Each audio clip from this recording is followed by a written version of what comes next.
Right. I'm going to call this meeting of the Hayward City Council to Mary Holiday. Yeah. I'm sorry, Mary Holiday. Still have an echo. May I have, I like to play the video. Oh, yes, right. Okay, go ahead. Thank you. Good evening. Due to COVID-19, this meeting will be conducted as a Zoom webinar pursuant to the provisions of the Governor's Executive Order N-2920, which suspends certain requirements of the... All right. One moment, please. I believe we're not projecting. No, we're not. The one. Just double check.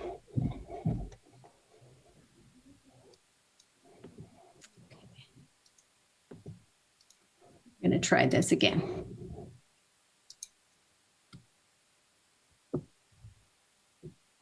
Good evening. Due to COVID-19, this meeting will be conducted as a Zoom webinar pursuant to the provisions of the Governor's Executive Order N-2920, which suspends certain requirements of the Brown Act. This meeting is being webcast on Comcast TV Channel 15 and live streamed on the city's YouTube channel at https://www.youtube.com/user/City of Hayward and on the city website at https://hayward.legistar.com/calendar.aspx. The mayor will call upon members of the city council, city staff, and other speakers by name and ask that they state their names before giving comments or remarks. Individuals participating via Zoom with their cameras enabled are reminded that their activities are visible to viewers. City council members and members of the public participating by Zoom wishing to speak should use the raise hand feature, and the mayor will call upon them at the appropriate time. Members participating via teleconference wishing to speak should dial *9, and they will be called upon by the last 4 digits of their phone number. It is requested that public speakers state their names and organizations, but providing such information is voluntary. Written public comments received by email at list-mayor-council@hayward-ca.gov, city clerk at hayward-ca.gov, or via e-comment by 3 p.m. will be distributed to the city council and staff, published on the city's meeting and agenda center under documents received after published agenda, and entered into the record. Documents received after 3 p.m. through the adjournment of the meeting will be included as part of the meeting record and published the following day. A roll call vote will be taken for all action items. In order to get the full Zoom experience, please make sure your application is up to date. Public members wishing to speak with the City Council can send an email to list-mayor-council@hayward-ca.gov or cityclerk@hayward-ca.gov.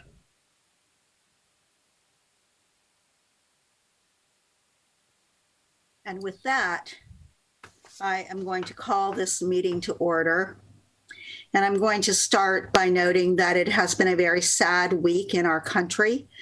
A week ago, 8 victims were killed in Atlanta, Georgia, the Atlanta area, 7 of whom were women and 6 of whom were of Asian descent. And then just yesterday, 10 people killed in a grocery store in Boulder, Colorado. So I'm going to start this meeting with a moment of silence in memory of those shooting victims.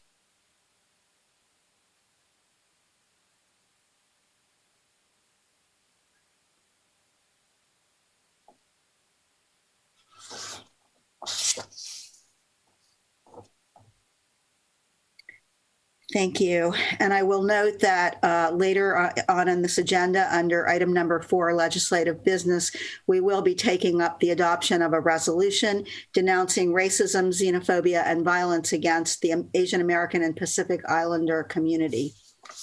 And with that, I would ask everyone to please join me in the Pledge of Allegiance. I believe our city, do we have the flag up? Yes. Okay, if you'll join me.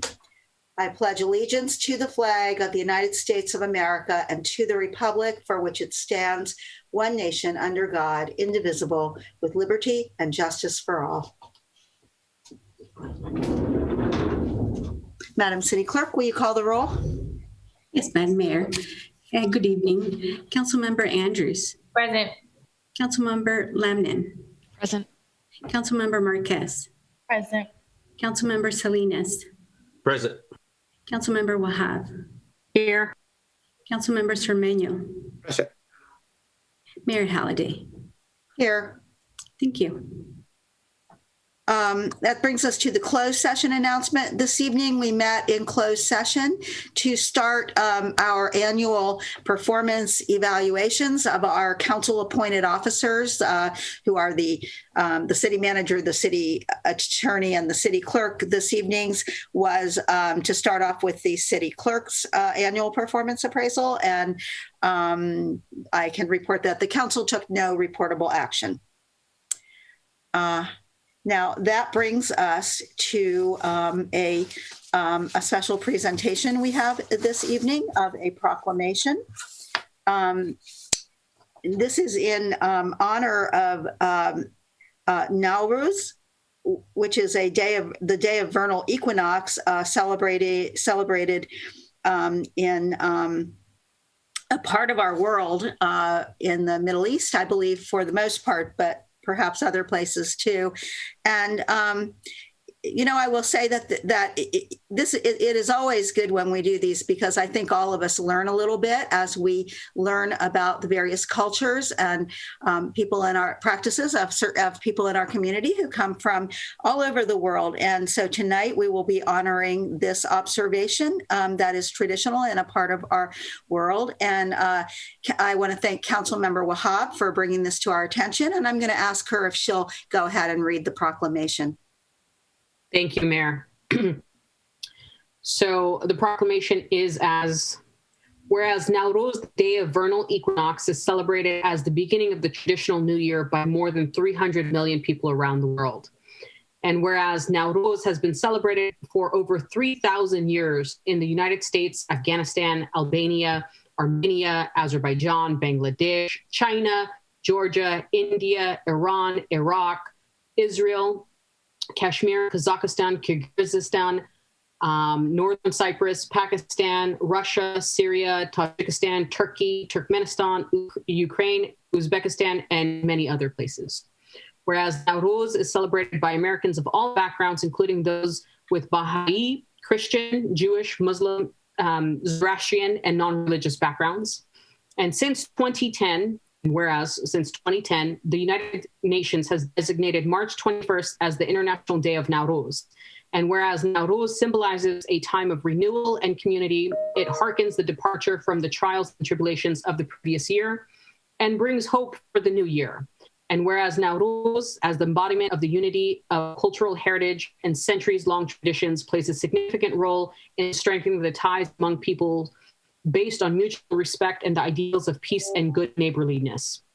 And whereas Nowruz serves to remind the United States of the many lasting contributions of the different civilizations, including the Persian civilization, to the world, and the noteworthy impact of Afghan Americans, as well as many other people, to the social and economic fabric of society in the United States. And whereas the city of Hayward recognizes the cultural and historical significance of Nowruz, now, therefore, I, Barbara Halliday, in her place, Mayor of the City of Hayward, on behalf of the City Council, do hereby proclaim March 21st, 2021 as Nowruz Day in the City of Hayward, and recognizes the cultural and historical significance of Nowruz, expresses its appreciation for the contributions of Americans of many backgrounds to society in the United States in observance of Nowruz, and wishes the people who observe this holiday a prosperous new year.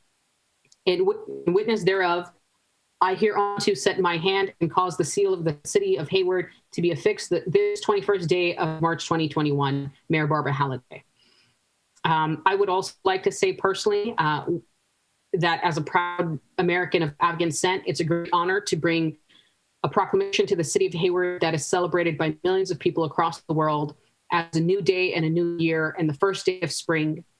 This is a celebration that predates many dominant religions, goes beyond borders, beyond language, and is a positive celebration of the future for all people.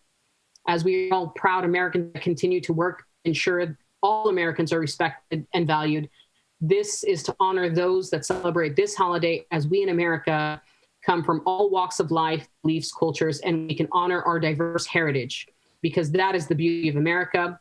We all belong. Nowruz Mubarak to all who celebrate, and I wish you a prosperous new year. Thank you.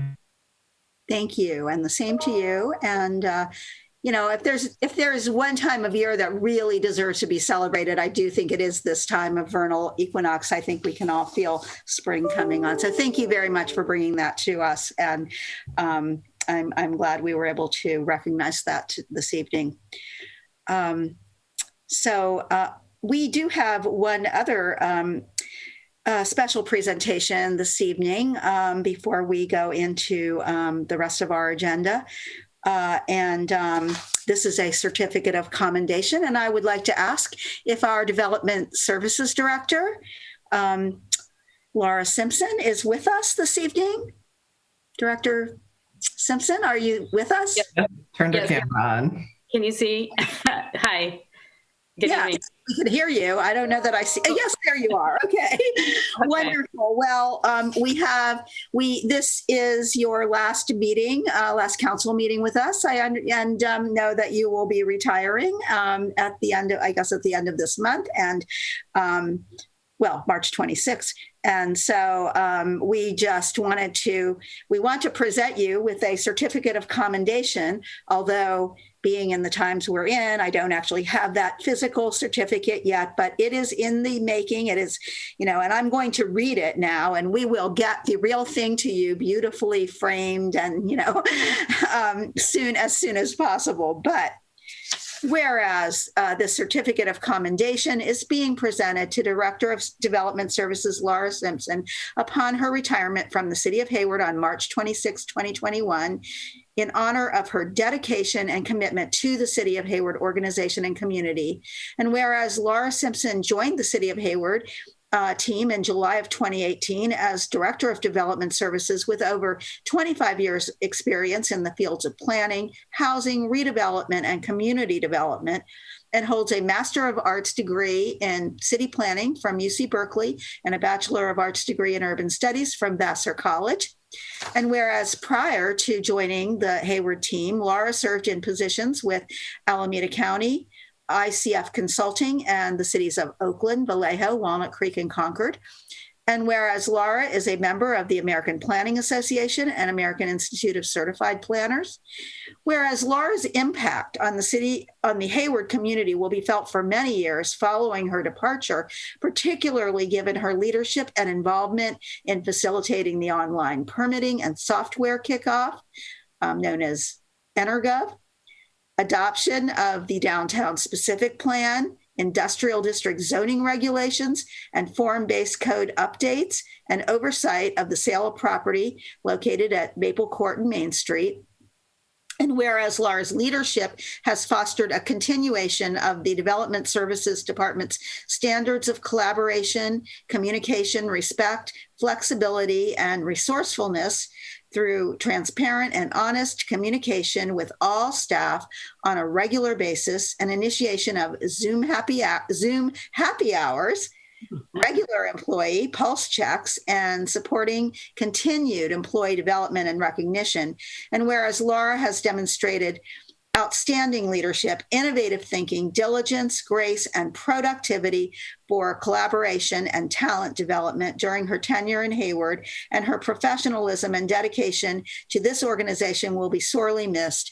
Now, therefore, be it resolved that the Hayward City Council does hereby commend Laura Simpson for her untiring dedication, unwavering service as the Director of Development Services for the City of Hayward, expresses its sincere appreciation of gratitude for her valued contributions to making making the Hayward community a better place to live, work, and play, and extends to her our congratulations and offers of our best wishes on your retirement. It has been a privilege and honor for all of us to work with Laura for the betterment of Hayward. And yes, we truly mean it. And your legacy will live on. You lived through some very challenging times, especially in regard to the housing situation, and your efforts to bring more housing to Hayward will be appreciated by many for years to come, I think. So thank you so much. And we will be getting this in a much nicer form than a piece of paper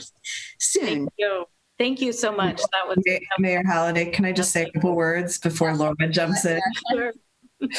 So I just wanted to also personally express my gratitude to Laura for being a part of our city executive team for the past few years. And she has just added so much professionalism and dedication to the city. And particularly this last year, as we've tried to pivot pretty much, I think development services staff, along with police and fire and our utility staff, have been, pretty much continued to work through the entire pandemic. We've had our code enforcement staff had to be out there enforcing the county health order, and our building inspectors got put back on job sites pretty quick. And I just appreciate Laura's, thoughtfulness and care and concern for the employees that work for her, and just continuing to think about how to keep them safe and how to make their work, help them do their work. And it is just a hallmark of her leadership style over the past few years, and just want to thank her for everything that she's done, and we'll definitely miss her both personally and professionally. So thank you, Laura. I appreciate all the hard work.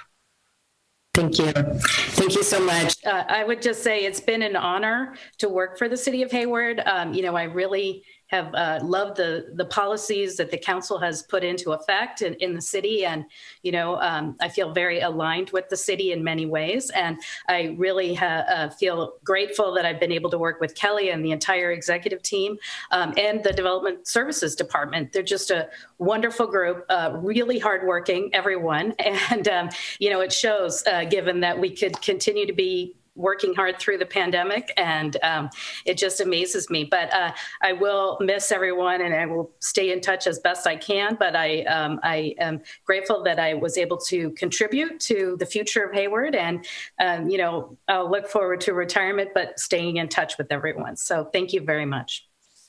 Thank you. And I think that your work in staff development, even though we'll miss you, I think that you're leaving us in good hands with some well-trained staff members. And so thank you so much. And really best wishes to you. I think you're around maybe for one other item later this evening. But with that, I'm going to ask our city manager. I believe our city manager has some comments to make this evening. So I'm going to turn this over to her right now before we go to public comments. Thank you, Mayor, for adjusting the order of the agenda so I can just make a few comments earlier in the evening while more people may be tuning in to watch the meeting this evening. And I wanted to take a moment to provide some background information about the Hayward officer-involved shooting that occurred last Tuesday that did result in the death of a suspect in a series of robberies. And then I also, at the request of several council members, wanted to provide an update on our community conversations regarding public safety and our policy innovation workshops that a number of staff and community members have been working on. So, as is the case in all instances of the use of force that results in a fatality, the incident that occurred last week is currently the subject of multiple investigations. First, the Hayward Police Department will conduct an internal affairs investigation to determine whether the officers involved operated and acted within policy. Second, the police department will also be conducting a criminal investigation of the roles of other individuals besides the Hayward Police Department officers in the events that led up to the shooting and fatality that occurred. The Alameda County District Attorney will conduct an independent investigation to determine whether the Hayward Police Department officers involved acted lawfully. And pursuant to the city council policy that was adopted in the fall of 2019, and then subsequently state legislation that was passed this past January, the matter will also be referred to the State of California Office of the Attorney General for additional independent review. So in all of these matters, it's important and understood that parties to the investigation do not prejudge what occurred and may have occurred and follow the facts and evidence to their conclusions. As soon as possible, so as to protect the integrity of the investigation, we will be, the Hayward Police Department will be releasing the officer's body-worn cam footage from the incident. We don't have a specific date when that will take place yet, but in likelihood it will be in a matter of a few weeks or maybe a little bit longer. Until then, the information that the city will release about the matter at this point is what was contained in the news release that was issued last Wednesday, which is the date after the incident. So secondly, I wanted to, at the request of a couple of council members, provide an update on the community conversations we have been holding around public safety. As many of you know, we initiated a policy innovation workshop series shortly after the first of the year, following a number of community engagement efforts last year around issues of public safety in our community. And I wanted to reemphasize our commitment and my personal commitment to this process and to bringing forward actionable ideas and solutions in the near future. So I wanted to just have a couple slides just to help highlight where we are in the process.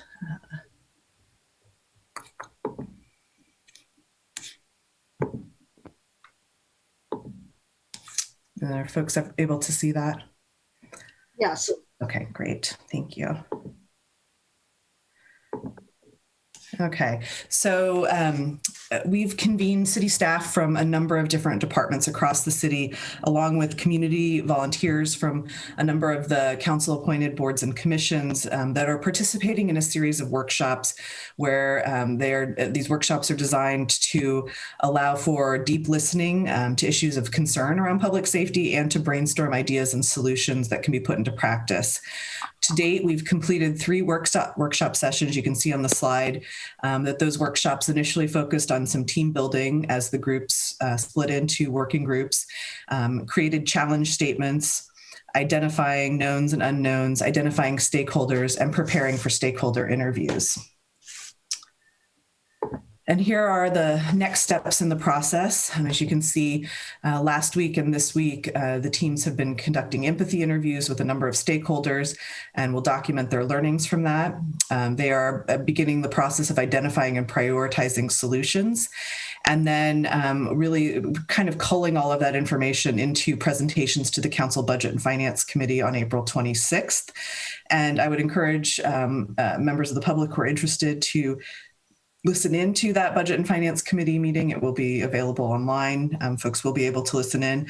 And then following those presentations, staff will take those recommended solutions, any feedback from the Budget and Finance Committee, and develop fiscal impacts so that we can then present a package of information to the full council as part of the May 15th FY 2022 budget work session that the council will be holding. I wanted to also just reiterate that we have a overall project webpage. It's www.hayward-ca.gov/ I never get those right, Hayward Safe. This is where you can find information about the process. Recordings from each of the prior workshops are posted along with notes and working notes. And anyone who has questions or concerns, would like to share feedback or just express ideas or suggestions, there is an email address that can be, it's community@hayward-ca.gov, and we have a staff member that will be able to respond. And then lastly, just wanted to focus on the, just share what the teams are focusing on and what their initial focus areas are. We have 2 teams that will be focusing on communication and relationship building. One of those teams will specifically focus on community members of color under age 30. And then the other team will be focusing more broadly just on younger members of our community. We have a Team C that is focusing on mental health crisis response. Team D is focusing on homelessness, And then Teamy is looking at resource allocation. How is the city allocating its resources?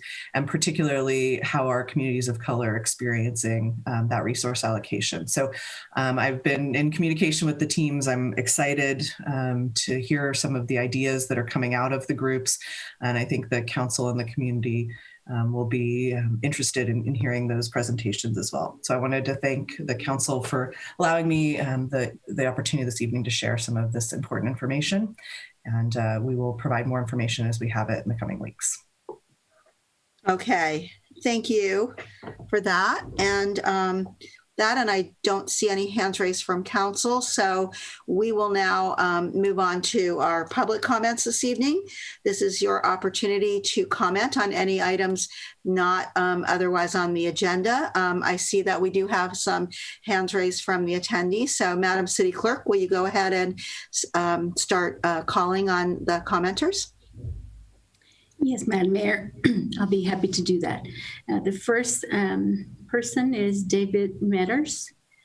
And please go ahead and unmute.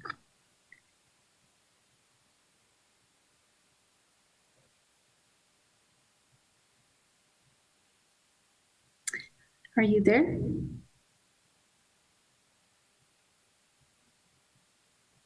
Can you hear me? Yes. Yes. Please, somebody should have told me unmute. I'm new at this. My daughter's not So here. go ahead. Yes. Okay.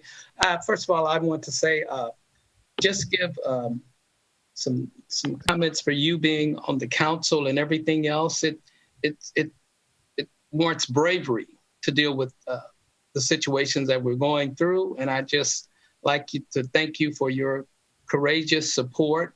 A lot of you I voted for, and I'm just grateful that I'm living in Hayward with a wonderful staff of counseling. Now, understand, 2 minutes, let me roll on. My name is David Metters, and I've been living in Hayward for 40 years, and I've been a homeowner for 40 years, and I have 5 children, and the 5 children that I have, 4 have homes in Hayward. They're homeowners also living in Hayward. So we love Hayward. And the other one, my baby daughter, she couldn't afford Hayward because it's gotten so expensive. So she lives outside of Hayward. So I'm just saying, well, with all of that, I've been here and I've been with the Alameda County Social Services under foster care. I've worked there for about 14 years, but also have experience in the court system as a municipal court. And I've been on the police side of it as clerical. So I've seen a lot of things that is happening. So, wow, let me be brief. Wow, no, I wish I had more time. What I want to say, I've worked in the court, so I'm listening at both sides, but I hear a lot of people on the drone speaking of the Privacy Act and people not having privacy, but I don't hear anybody speaking of the police officers who have to leave their homes, kiss their loved ones, and don't know if they might make it back home. So I want to really put emphasis on if we have any resources or drones that can help them do their job, because I've been in court and I saw the lawbreakers. So the number one emphasis I want to put on us to say is the under the influence. Bad decisions are made because when police officers come and give a command to our lawbreakers to stop or to get a command, they're under the influence, so they make bad decisions.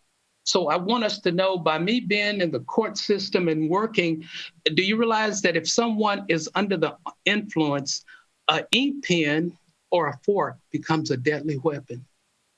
Because the power that they have and not able to make judgment calls. So the police is at the hands of his taser or whatever.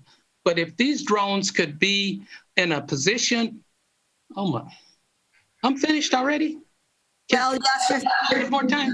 Okay, but if we have drones that can come in and provide the eyes for the service dogs and the police officers before they get there, I think we'll have a lot of these issues resolved. Okay. Thank you so much for your comment. We appreciate your calling in. Thank you. And then next speaker, Yes, JG. Charles JG. Please go ahead, unmute yourself. Hello, thank you so much, Miriam. I just want to take this opportunity to really express my gratitude for the Nowruz resolution. It's really nice to see how culturally inclusive Hayward has become. And I want to say a special shout out to Councilmember Wahab for doing that. I've grown up here my entire life, and to actually see Nowruz being acknowledged here in a city, it's enlightening. I'm extremely grateful for that. So thank you so much for doing that. Representation matters. It matters to our children. It matters to the next generation. So to actually see this, I'm very grateful. Again, thank you. Thank you for the council members. Thank you, Mayor, and especially thank you, Councilmember Wahab. Really appreciate you. Thank you. The next speaker, Madam City Clerk. Yes, Madam Mayor. Friends of San Lorenzo Creek. Please go ahead. Oh, there we go. Hi.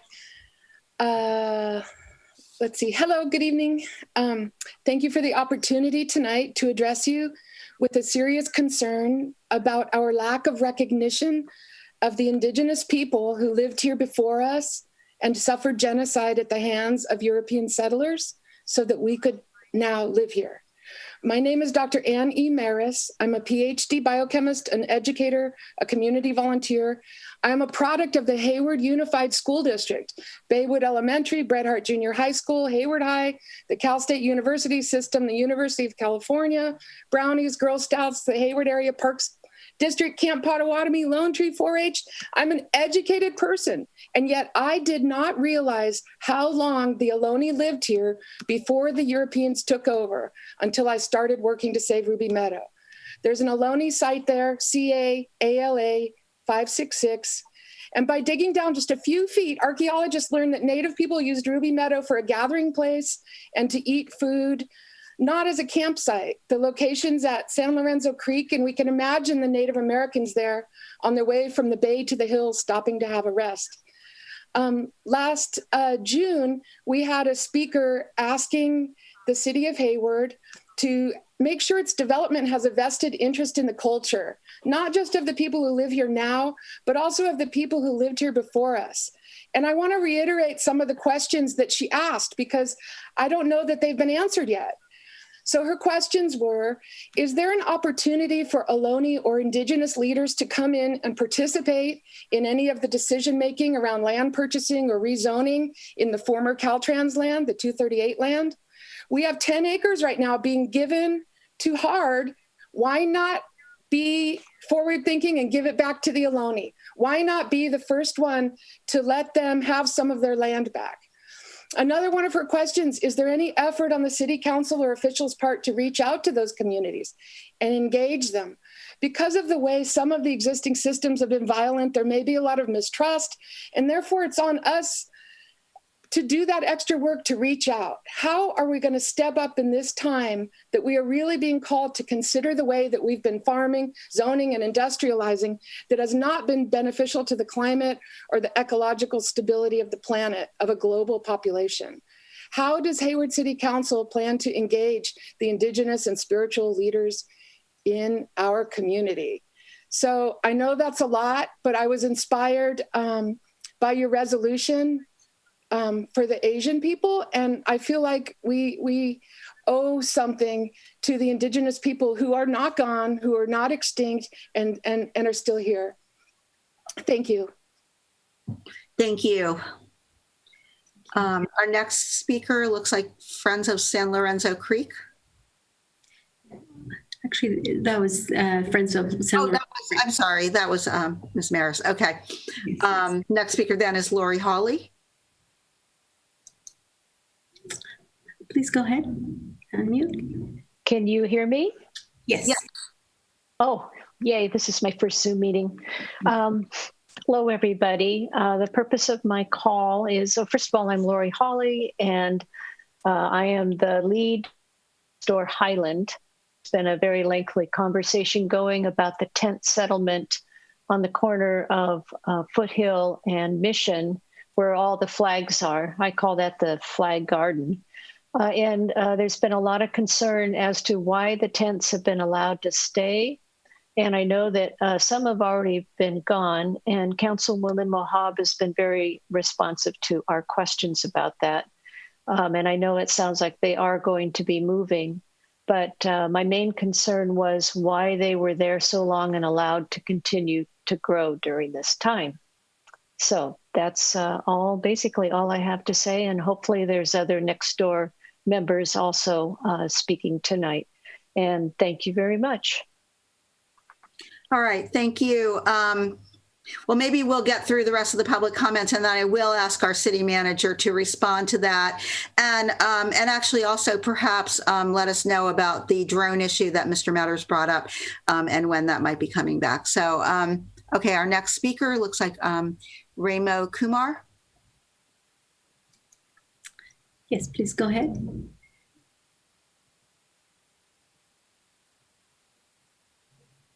If you could please unmute.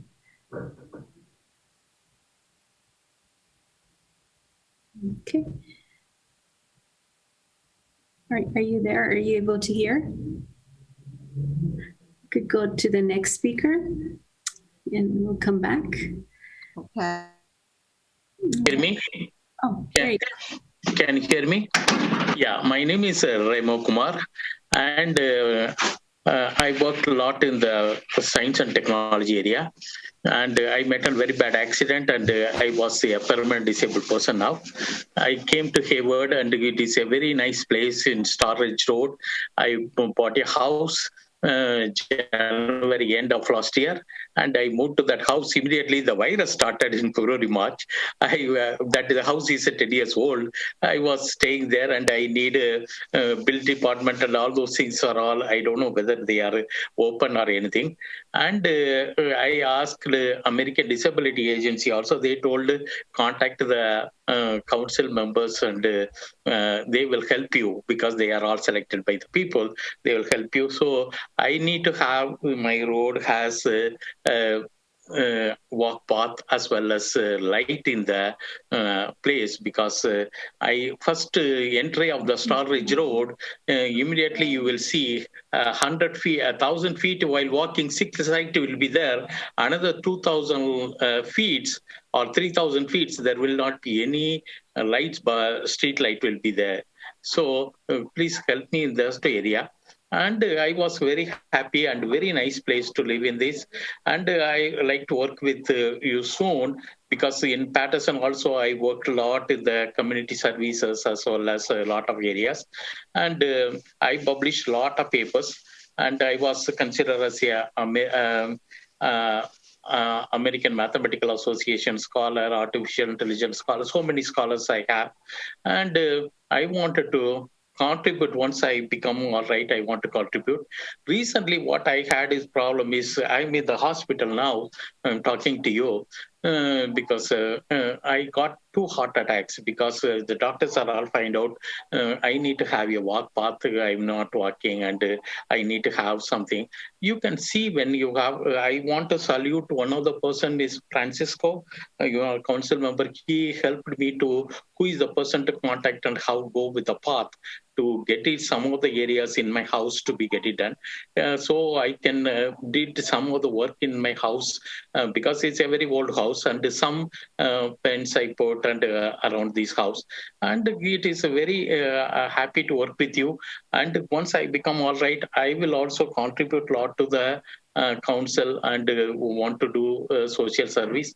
Now I need some help, and I need just contact how I can do it. This is what I'm looking for. Please help me. Okay. Thank you. Madam City Manager, well, I guess.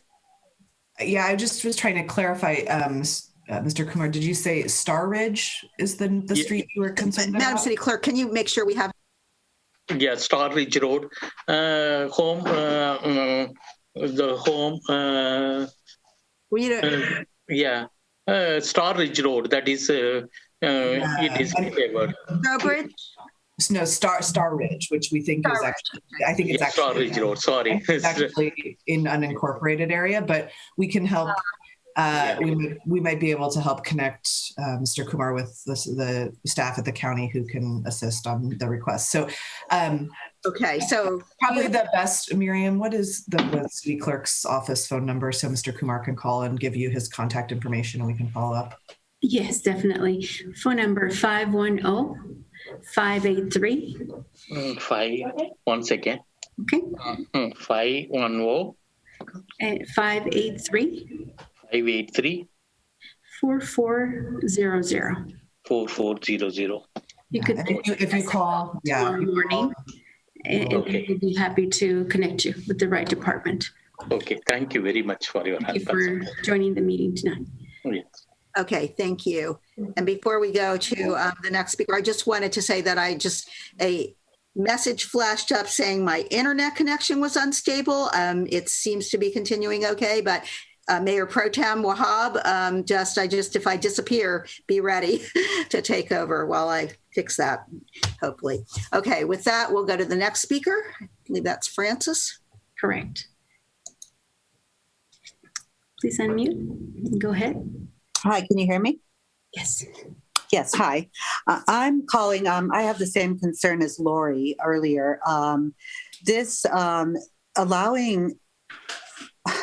allowing camping in the middle of the road at the gateway to Hayward, to a city that I thought was trying to get more people to invest in, be proud of, to be a city that we could be proud to live in. I think that's very counterproductive.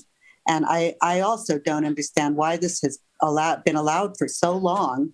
And, I do understand the COVID issues, but does that mean that there are no laws to follow anymore? Does that mean that, we just throw everything away? We don't have to do permits. We don't have to do anything anymore. It just doesn't really make sense. And it doesn't make sense that we don't clean up stuff because of COVID. To me, I think it should mean we clean up more. We make things more clean and more safe and more healthy. And this is just, to me, very unacceptable. I know I'm not the only one who feels this way.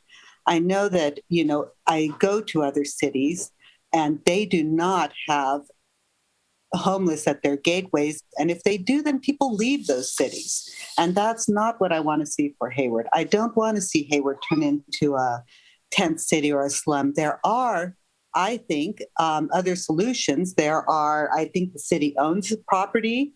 The Coliseum could be turned into something, even the fairgrounds. And I know that that already has been proposed, and Pleasanton said absolutely not. But all of these people they're not even all from Hayward, but yet they're all here. And if we want to house them, we should spend whatever it takes to house these people so that they are not sleeping in the middle of the road. And, it brings more crime. There are just so many issues. I know it's a complicated issue, and I know I'm running out of time, but it's just not acceptable. And I'm very concerned about it. And I think we need to take back that piece of land and find these people someplace else to go. After so many millions. I mean, this was supposed to be, this loop and, all this planning and engineers and studies and, millions of dollars invested in this for people just to use it as a toilet. Not okay. And the same is going to happen with Heritage Park if we don't do something about it. There are people, on the old City Hall, the old historic building, there's people there. I mean, it's totally out of hand, totally unacceptable, and we shouldn't have to allow it. That's it. Okay, thank you. And I don't see any other hands raised at the moment, Madam City Clerk. So I'm going to go ahead and close public comments and ask the city manager if you'll please just comment on that situation, especially the one at Five Flags, and just what our limitations are in terms of removing people from homeless encampments right now. Sure. Thank you, Mayor. As the council is aware, this is a very difficult situation. And I think the homeless situation was difficult before COVID happened, and it's just compounded matters. There's a couple of factors. One is the county health order is following the Center for Disease Control guidance on best practices, which recommends that homeless encampments be left in place so that the spread of the virus is contained. So the county health order has been, and the county health department has been requesting the cities follow that guidance.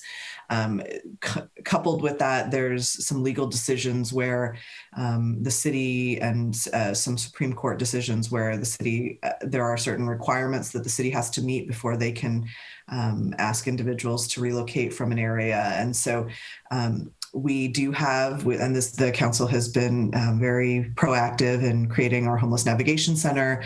We created the Homeless Navigation Center Annex in one of our hotels here in the community. Unfortunately, with COVID, the capacity had to be almost cut in half at our navigation center. So that really limited our ability to have a place for people to go. And we really shouldn't be just moving people along without having a place to offer them as a place to shelter during this time. And so that's been the balance that we've been trying to strike. And so we were able to find placements for many of the individuals who have been at the Five Flags area, and hopefully we'll be able to relocate those individuals to shelter by the end of this week. And I know that's not a end-all be-all solution to all of the problems in Hayward, but we're working with our partner agencies and trying to create capacity so that we have other options in the future should these issues arise. It just took us some time to get that capacity so that we had a place to send folks. I had a question from someone earlier today about this matter, and once we do have a place to relocate an individual or a group of individuals, and those individuals do not want to go to the relocation place, are we then able to forcefully evict them from occupying the property that is either public property or private property? As I understand it, our legal requirement is to offer them a place to go. If they choose to decline it at that point, the city can ask them to vacate the area that they are staying in. And that is what we are now trying to do, is trying to identify a place for these individuals to go so that even if they don't go there, we can actually force them to leave the place that they are at. Okay. Thank you for that. And did you want to comment as well on the drone issue was brought up by one of our callers? And do you know when that may be coming back? I know the chief and I are still discussing it. We're likely not going to bring it back for a little while, and we may just wait until after we come back with the policy innovation workshop recommendations. So I think the chief and I had a conversation about that earlier this week. All right. Thank you. Okay, so with that, we're going to move on to our action items, starting with our consent calendar, which is this evening items 1 through 3. Are there any either members of the public who wish to pull any of those items and comment, or members of council? Sorry, I'm not seeing any hands up on either side, so I would entertain a motion for adoption of items 1 through 3. So moved. Second. Okay, moved by Council Member Salinas, seconded by Council Member Zermania, correct? Madam City Clerk, will you call the roll for the vote? Yes, Madam Mayor. Councilmember Andrews. Aye. Councilmember Lamnin. Aye. Councilmember Marquez. Yes. Councilmember Salinas. Yes. Councilmember Wahab. Yes. Councilmember Cermeño. Aye. Mayor Halliday. Yes. Thank you. Those items are approved by unanimous vote of the council. And now we're going to move on to item number 4, which I had mentioned earlier, and this is adoption of a resolution denouncing racism, xenophobia, and violence against the Asian American and Pacific Islander community. This is being brought in light of recent events throughout our area, our region, and our nation. Madam City Clerk, do you want to start us off on this one?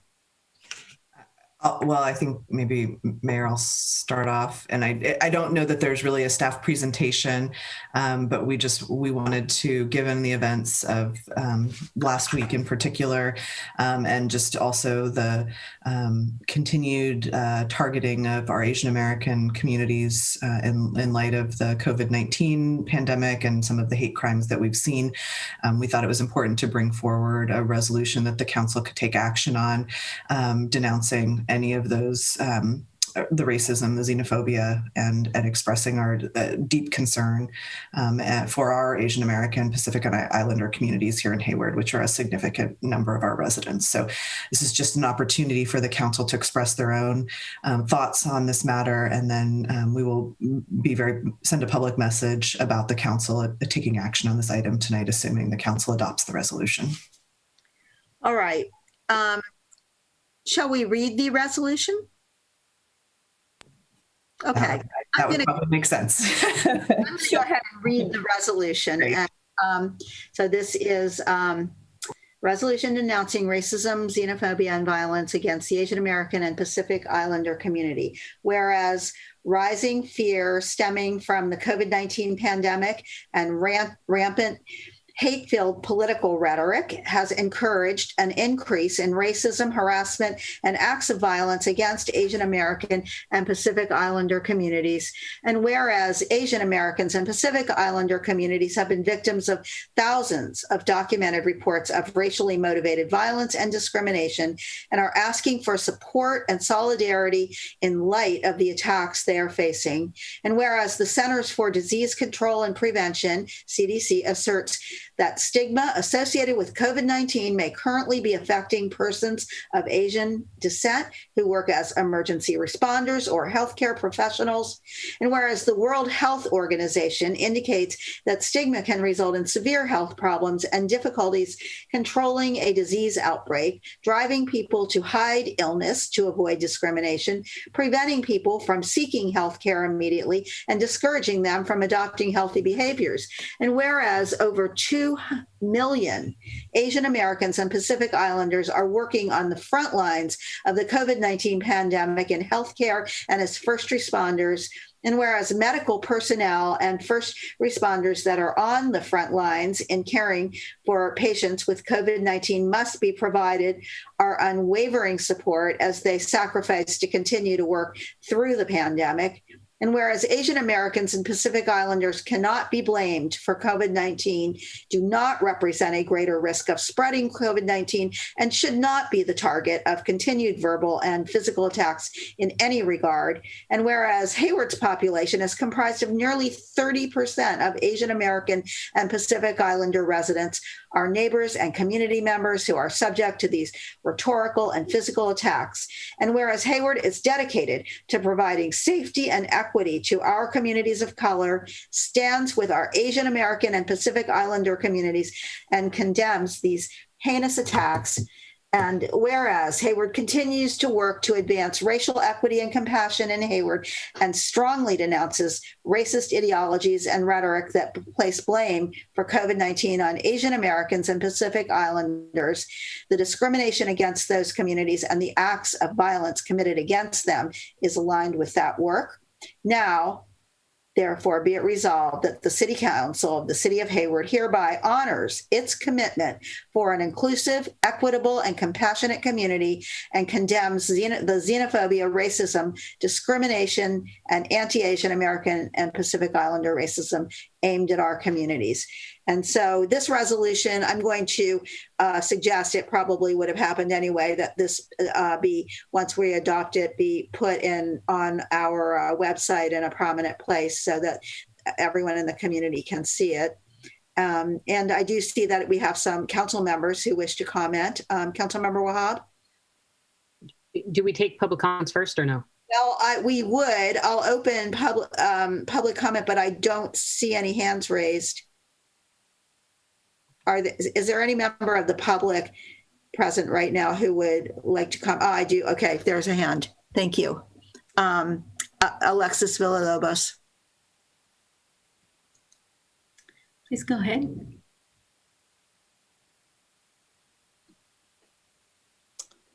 Hello, can you hear me? Yes. Yes.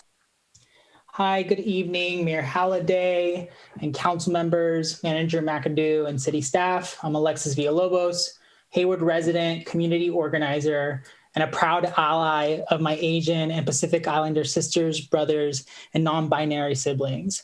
Thank you to the staff members who put together this timely resolution to condemn past and future incidents of hate.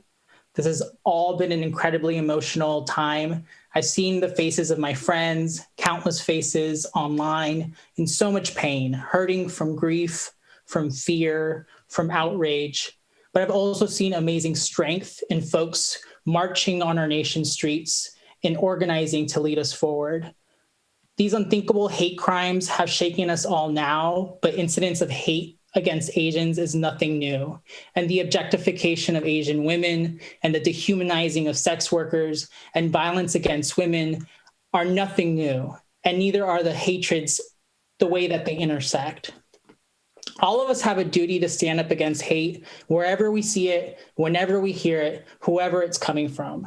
To everyone listening tonight, city officials and public callers alike, let's not become bystanders. If you see it in the streets, if you hear it on the train, say something.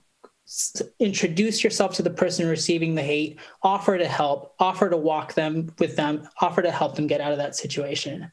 So again, thank you for bringing this today, and thank you for the proclamation that is, I think, pretty much identical from May of last year too. I encourage council and staff to continue this work, to increase resources for intervention and prevention programs, to support community programs that teach anti-racism, and to work across diverse communities to promote racial empathy and solidarity. But on that note, to continue this work, I do want to make sure that there is a clear way for us constituents to have council members that we trust propose resolutions, new policies, new programs. I'm glad that this came to us so quickly, but I can't help but notice that this is nearly identical to the referral Councilmember Wahab brought 10 months ago. And it wasn't agendized until today. Limiting our elected representatives from responding timely to our problems as they're happening is problematic. And it's actually really confusing for us to understand how things get done here. We cannot keep waiting for national crises to respond to problems. We need to allow our representatives to do their job. So when you're thinking about adapting handbooks in the future or about how the referral process is going to work, I strongly encourage you to think about this and think about the last year and about how this all played out. Thank you. Thank you. And I'm going to add, I don't see any other any other hands raised from the public. Are there any further comments? I'll close public comments. I want to note that there is an Alameda County hotline number, which I think we have announced before at these meetings, but I'll repeat it, a Stop Hate hotline for any of these incidents that you witness and want to report, and it's 510-208-4824. So with that, we'll go to council comments, and Councilmember Wahab. Thank you. I'll definitely move this item. Second. Thank you. I do just want to highlight some things that have happened. I want to start off by saying the model minority is a myth. As the only Asian American on council and as the first African American woman elected to public office in the United States, I know what it's like to be ignored, marginalized, and vilified. As Asian Americans, it seems that no one understands our culture, our struggles, and our experiences are constantly diminished. When it comes to Asian, Black, Latin, trans, Muslim, or immigrant lives, the victims are dehumanized, demonized, and blamed for the atrocities committed against them. We've seen it in the news just recently. And now, in the wake of a violent massacre, we see the degradation and humiliation of the women who were killed and excuses made for the perpetrators and criminals because they had a bad day. And I'm going to be honest with you all, I'm actually very sick of it. As a person of Central Asian heritage, and again, Afghanistan does touch China. We are proud people. My family has raised me to be respectful, but to also stand up for my rights and those of others. And that is a freedom that this country allows me today. So I want to be clear. I'm incredibly disappointed and frustrated and tired of the same old debate happening. We see this time and time again, even in our own city. And to be more clear, I do take this personally as disrespect to myself, to our residents, and the duties and responsibilities we all have. I've noticed that we tend to use certain words and verbiage to say equity, inclusion, diversity, intersectionality, and much more. But we are far from living it. And we also have to understand that, it's a work in progress. The beauty of the United States is that we are continuously working towards improving our society. And I wanted to highlight that as this continues to happen, I will highlight these things. We see constantly that issues are being ignored, the concern is being downplayed, things are being watered down. I will say even personally, the absorption of certain referrals. We see dog whistles highlighting behavior, point blank gaslighting of individuals, reducing people that make public comments, and most importantly, putting time and distance between an event and taking action. This referral, to be honest with you, and this resolution is an example of that. A year ago, I was witnessing more complaints of harassment of our Asian American residents, from business owners being told to go back to your country, to residents and students being accosted and accused of spreading the coronavirus, and insults hurled at them for the way that they look or what they eat. And a president that used such terms as China virus. We saw this throughout the nation, but it also happened here in Hayward. And so I brought up the referral on May 13th, 2020, to our city manager, and I quote, "To consider an item up for discussion regarding a resolution condemning anti-Asian sentiments and honoring the Asian Pacific Islander Heritage Month with a goal in condemning all forms of anti-Asian sentiments, reaffirm our commitment to prosecute and curb hate crimes and hate acts, and honor the Asian Pacific Islander Heritage Month." A little back and forth happened, won't go into much detail, but eventually a proclamation was created. Now, 10 months later, we are doing this resolution, and I genuinely want to say better late than never, I guess. But why do we have to continuously ignore the cries of our community members, those of color in particular, until something gets national attention? Now, after hundreds of people have been violated, complaints made, and victims are coming forth in the Bay Area, Asian Americans of all backgrounds have been invisible, overlooked, stereotyped, and relegated as diseases, foreigners, sex objects, and second-class citizens. But this is not new. In 1854, the Chinese could not testify against a white citizen. 1875, Chinese women were prohibited of entry in the United States as an immigration law. In 1879, Chinese employment was prohibited by the California State Constitution. Of course, we know that 1882, the Chinese Exclusion Act. But then in the 1900s, 1923, Hindus were racially ineligible for naturalized citizenship. 1924, all immigrants from Asia was banned. And 1927 to 30, the riots were happening because the Filipino men were having relationships with white women.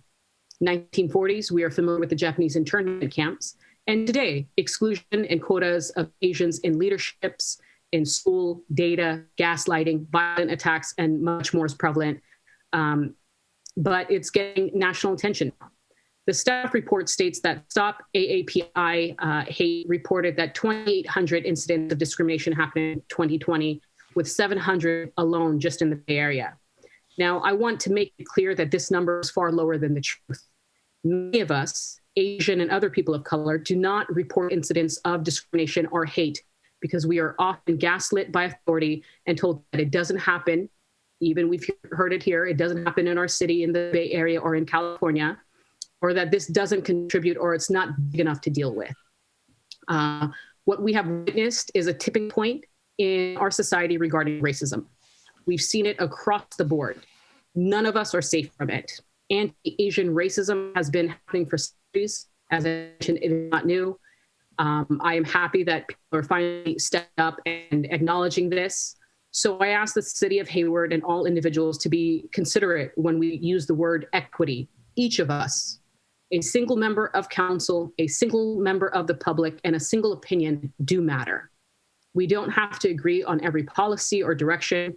We don't have to agree on every discussion, but we should be discussing very openly and honestly about raising even the smallest issues and considering ideas to better our city for all people.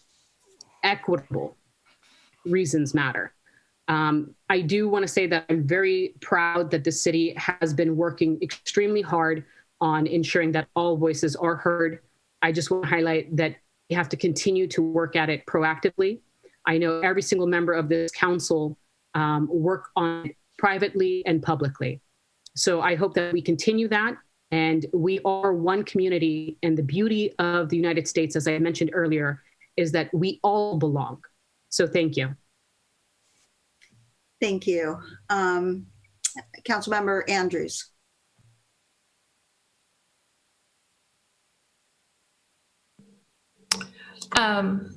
Thank you for bringing this resolution to the council. I just wanted to ask a question to clarify. This resolution was actually posted last week on the website, correct? And it was not just posted today. Can someone confirm that? Or the item? Correct. It was posted with the agenda. Okay, just making sure that that was noted. And then also, I agree with Councilmember Hobbs' comments, and just wanted to also add that sometimes the discrimination we see is not necessarily the violence that is so apparent this week. It's the microaggressions that our community sees, and it's the interactions that just people go through. And so I'm very happy that the city is looking at GARE and going through the GARE process. And we did receive an update from that cohort. But I also recommend, if we have resolutions, maybe pass these resolutions through GARE to see if there's any comments or recommendations, and also just some considerations that are timely when we bring resolutions like this. This was actually, Councilmember Andrews, this was actually recommended by GARE and suggested from the team last week. And so that's where it was actually initiated from the GARE team. And that's why we added to the agenda. So just to speak to some of the comments that Councilmember Wahab brought up, is if there's also a way we can have just public review and to have some, I know we can have public comment on it, but if they can have some kind of review, if anyone brings any information or have any recommendations with these resolutions, if they could be brought up with the resolution, that'd be great. Absolutely. And, that's why the agenda is posted in advance. Anyone is welcome to review the resolutions, make recommendations for improved language. That is always an option, and we welcome input and suggestions in that process. So happy to receive that feedback. Okay, thank you. Councilmember Salinas. Yeah, thank you. And I wanted to thank the city manager and the GARE team for bringing this forward. There's, when the GARE team started this journey, I know the intentions were good, and the participating was very deliberate, and so I wanted to ask you to please tell the GARE team, we don't see staff, especially the executive staff, too often, but please tell them thank you for this. And I'm glad the hotline was also was announced, because that's one of the things I wanted to report. The hotline, if you didn't have your PIN then and you have your PIN now, the hotline is 510-208-4824. And these last 10 days, in fact, have been pretty heavy, and not only in America but locally.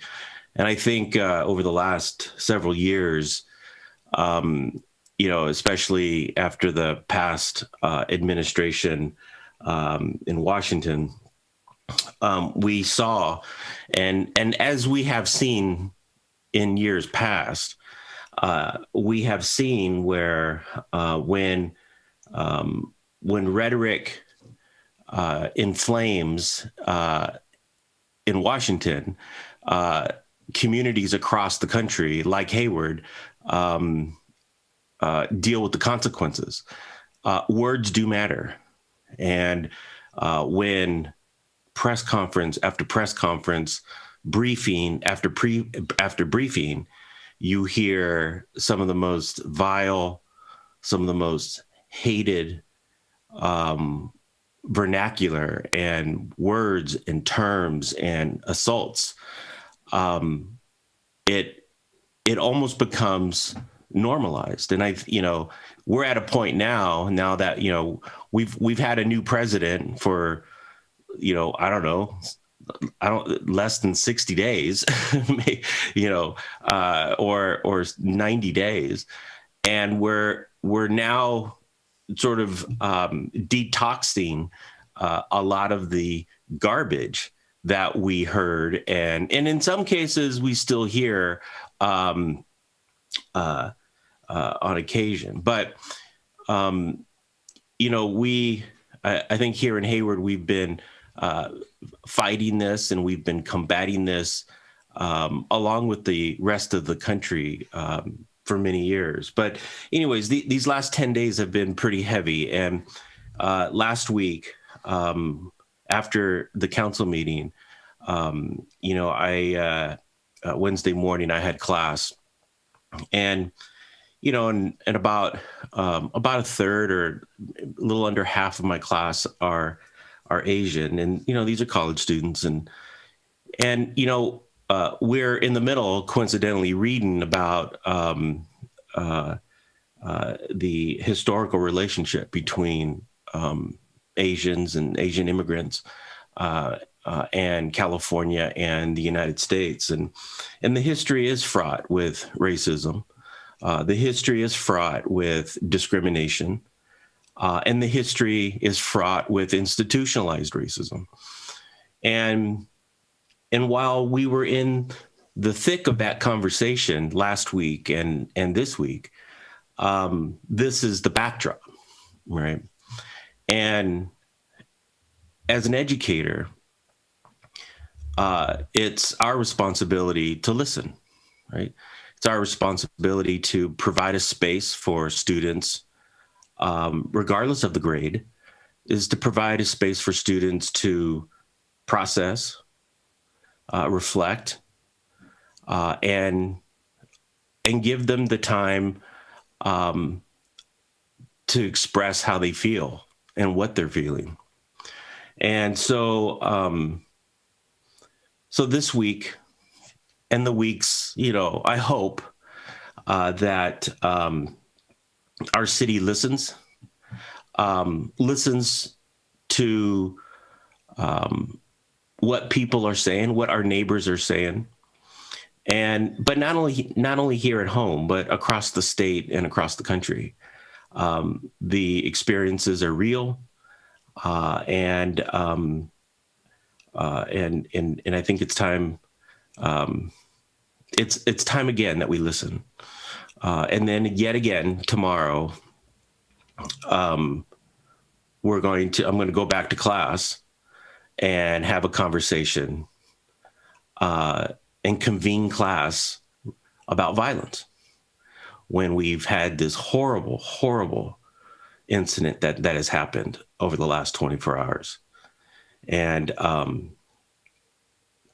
so with that said, I just wanted to thank the mayor for bringing this forward, thank the city manager for bringing this to us, and be a pleasure.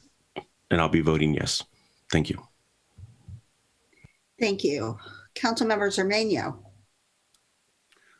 Thank you, Mayor. Let's see. Well, as the first Mexican born elected to Hayward City Council, and as one who has been told, don't speak Mexican, speak American, you're an American now, as one who has been ignored at many shopping centers and stores, refused an apartment because they had met their color quota already, who was told 2 years ago at a street party, go back to Mexico. I truly appreciate staff bringing this forward. I really appreciate my colleagues. I believe we're all going to vote for it. And I really appreciate that in support of this proclamation. We still have a ways to go in the United States. We still have a ways to go in Hayward. We still have a ways to go here in the Bay Area and California. And as some of the residents who trust me tell me, we know that you will work on this to solve it. We know that you will work locally. We know that you will work regionally to solve this, to ensure that people respect other people and respect other people's lives, which is something that we're not seeing at the moment. So again, thank you all. And I think it's a good move. And let's try to make sure that we keep tabs on the All-American City of 2016, which is going to be greater even. Thank you. Okay, thank you. Councilmember Marquez. Thank you, Mayor. I just wanted to thank Councilmember Wahab for raising this in the past, for the city manager and the GARE team for bringing it back. It is timely. This is stuff that I think it's important to continue to revisit and discuss here in the community. There's a lot of pain. There's a lot of anger. So I really appreciate the comments made by Alexis in regard to if you see any kind of activity occurring, any kind of hatred, someone being treated poorly. I was having thoughts about what to suggest to do, but I think he had the best idea, and just to stand by that person, be supportive, reach out on their behalf. We can all do our part to improve our community. Being very fortunate to have lived here my entire life. Asian Americans, Pacific Islanders, they're deeply rooted in our community, and their voice matters, and they need to feel safe at all levels. And it just really hurts me to know that there's been so much violence inflicted on our elders. We're supposed to be protecting them and guarding them. They're sacred. And unfortunately, we've lost many of them. So thank you for this resolution. I hope everyone reads every word and thinks about reflecting in what they can do to try to improve outcomes for all our community members so everyone can feel welcomed and safe. Thank you, Mayor. We'll be supporting the resolution. Thank you. So I will also be supporting this resolution, and I deplore the acts that are happening. And once again, that number is 510-208-4824. Please report, because every incident will be, acknowledged. And if you can identify the person responsible, they will reach out to them and try to adjust their thinking. I think this resolution is important. I think what we did 3 years ago in bringing forward the commitment for an inclusive, equitable, and compassionate community was important, an important response at that time to the terrible rhetoric we were hearing from Washington at the time. In the 1970s, I believe the 70s or 80s, before my time in Hayward, even, the city declared itself a place where there is no room for racism. All of those things are important to do, but none of them has or probably will stop these acts. So what do we do? I do think implementing our commitment for an inclusive, equitable, and compassionate community, some of which we can't do right now because of the situation we're living in with COVID and the shelter-in-place rules. But getting to know each other through celebrating our cultures together, that is a way that we can learn about people in a way that hopefully reduces the kind of hatred that is prompting these acts. Another thing is education, and I want to appreciate and applaud the two educators that we have on this council members, Salinas and Zermeño, who I know have through their work as educators, probably brought a lot of awareness to students that they have had in their classes about these issues. And when I think about my own education in the 1950s and 60s, and what we were taught about things and what we weren't taught about things, I hope that we have come a long way in terms of being honest about our own history and the things that have happened in this country to bring us to this point that we're at right now. So I hope that we can continue to do those things. I will say that at some point when we are able to gather again, I know that one among many things that are being planned for our Heritage Plaza is a marker on Watkins Street commemorating the departure that many Japanese people in our community in 1942, it was the place of departure for them onto buses where they were then taken to basically detention camps and forced to remain in those camps for the duration of World War II. We all know now how wrong that was. But most of us weren't taught about that in our school history books, or certainly not the people my age. So I do look forward to being able to be there. We have had programs about that issue, and there are still people alive who are sort of my age and older who were among those people who got on those buses, and they were. Some of them were captured, fortunately, but in an iconic photo by Dorothea Lange, which unfortunately puts Hayward on the map for not a very good reason, but still. So we will be. I think it is very important that we do that we commemorate that we make people growing up now aware of those things, and through education and learning about each other, such as tonight and thank you, Councilmember Wahab, for bringing the Nowruz. You taught me how to say it today, and I'm having trouble still, but anyway, I'll work on it. But thank you for bringing that. That was something that I think, it was great for all of us to learn a little more about. And it's, I guess it won't happen overnight. I wish it could. We can't wave a magic wand. But if all of us and everyone listening, and so many of our residents too, are committed to these efforts to bring an end to this kind of thing, I have some hope that someday we will reach that point where we do not have to deal with these things anymore. But in the meantime, we have this resolution, and Councilmember Wahab. Yes, thank you. I just want to acknowledge Councilmember Andrews and Councilmember Marquez for acknowledging the work prior to that. I do appreciate the GARE team of appropriately reading our present situation and bringing this forward. I just wish we could have made all these commitments to the AAPI community roughly a year ago. And again, it is council that leads and staff working in support of council. So I do just want to highlight that. May 12th, 2020. Again, I appreciate everybody for supporting this and just the commitment to doing better in the future and not gaslighting people. Thank you. All right. And with that, I will ask the city clerk to please call the roll for this vote on this resolution, on the motion by Councilmember Wahab, seconded by Councilmember Salinas. Yes. Councilmember Andrews. Aye. Councilmember Lamnin. Aye. Councilmember Marquez. Yes. Councilmember Salinas. Yes. Councilmember Wahab. Yes. Councilmember Cermeño. Aye. Mayor Halliday. Yes. Thank you. And the motion passes with 7 aye votes. Thank you.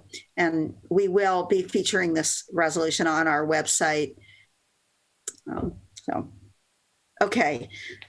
That brings us to item number 5, which is a work session on the Stratford Village Assessment District, a review.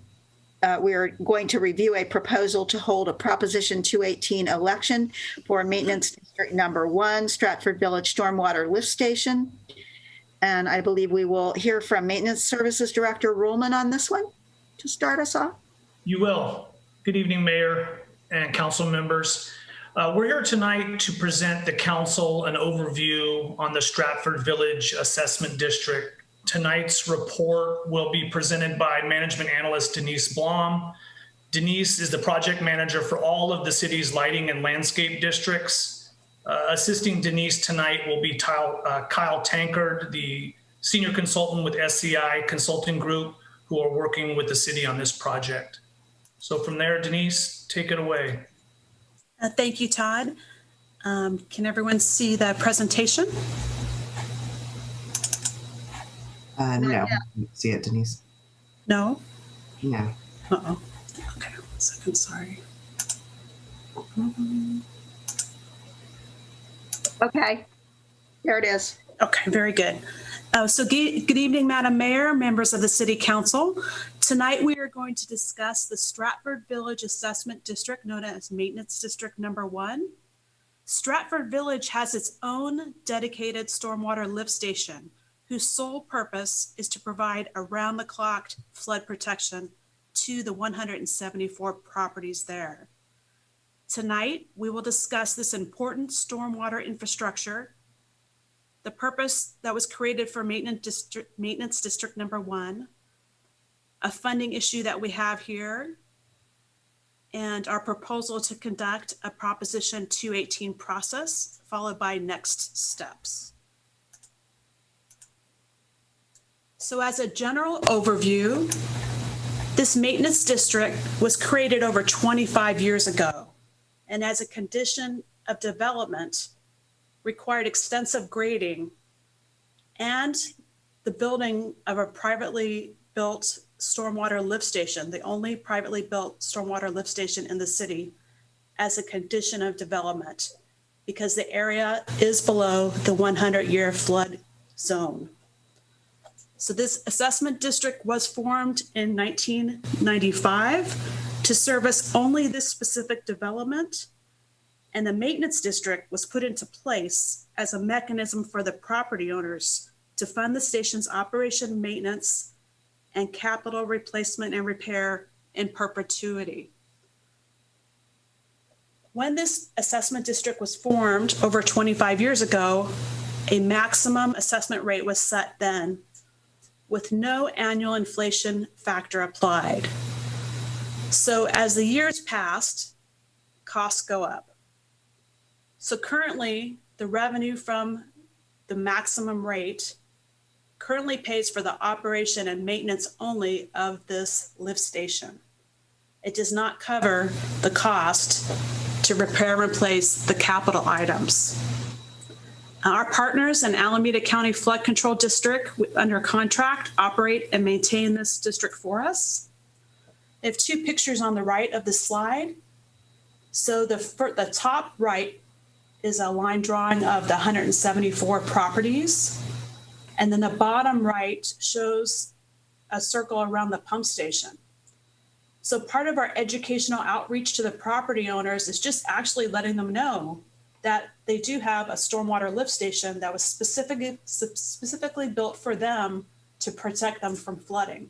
They may not even be aware that it's located on a little side street outside of their neighborhood. So just a real quick graphic. How does the stormwater lift station work? So for example, we have a rain event. The rain collects on the surface. But then we have catch basins and manholes that drain and route the water through pipes underground into a lift station. So all that water is taken off the road surface. It's put into a lift station that actually lifts the water out into a flood controlled channel. In this case, that channel is Ward Creek. So our problem in this maintenance district, because of the lack of CPI, is that we have insufficient funding to fund our capital repairs and replacements. So we have kind of two areas of repair and replacements that we're looking to upgrade. One is the system of hardware and software that is the rapid response tool that is used to alert staff at any time of the day, 24 hours a day, that there's an issue, so staff can respond to any issue to prevent flooding.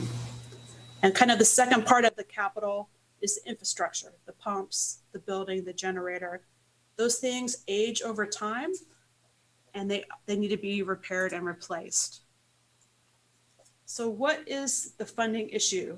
The actual amount of funding needed, capital funding that is $379,000. I'm so sorry. I can't hear you at this point. I'm sorry. Can you hear me now? No? Can you say one more thing? Hi? It's still very low, but it's better than it was like a minute ago. Thank you. It a little bit cuts in and out. I've noticed it's going down and then it'll come back up. So I don't know what you're doing that makes that happen, but go ahead and try. All right, I apologize. Let me try to talk louder, maybe. So our capital lack of funding is $379,000 that we're lacking to fund capital repair and replacement. And that money is not available with the current funding paid by the property tax dollars. And so to solve that issue, we are proposing a Proposition 218 election. So as an example, to say why is additional funding needed? The funding is needed, more funding is needed because no inflation factor was applied. So if the inflation factor had been applied, the 2021 rate, the current year rate, would be $494 versus the $243 collected. So if the current assessment rate was set at $494 today, this amount would be sufficient to pay for operation maintenance and the capital repair and replacement needed. I'm sorry to interrupt, but Madam Mayor, Madam City Manager. Yeah. The microphone keeps going in and out. Yeah. So Denise, I think you might have are you using a headset? Because I think you might have both your mic on your computer and your headset are probably picking up the sound. I just took my headset off. Is that better? Is that better? Yes. No, that's talk loud. Okay, I'm so sorry. Okay, so the funding. Why is additional funding needed? So if the assessment rate had included no, you still can't hear me. It's just that sometimes we can hear you very clearly, and then are you moving away from the microphone? No, it's because there's conflicting microphones. There's two microphones. She's got her headset and the microphone on the laptop and the computer trying to pick it up. We had this issue with one of the transportation presentations, if you remember a while back. So why don't I don't know if she's almost done with the staff report, right? I think there's a couple more slides. All right. Well, apparently people are texting me that it sounds okay on the stream, the live stream. So why don't we try and muddle through and let's just let that's right. Power through it. Yes, let's Denise. I think we're almost there, and so let's Denise, if you want to go ahead and finish up. All right. So the project goal for this project is to protect the Stratford Village from flooding. So in order to do that and come up with the amount of money that we need to conduct a Proposition 218 election. And from here, I would like to pass it on to my colleague, Kyle from SCI Consulting Group, to briefly describe the Proposition 218 process. Okay. Thank you, Denise. Good evening, Madam Mayor, members of the council. Kyle Tankard, Senior Consultant with SEI Consulting Group. Our company name may sound familiar and ring a bell for you. We recently assisted the city with the preparation of the engineer's report for the successful Proposition 218 ballot-in for the Old Highlands area road improvement assessment. Tonight, I'm just going to give you a brief refresher on the requirements under Proposition 218 for forming a benefit assessment district.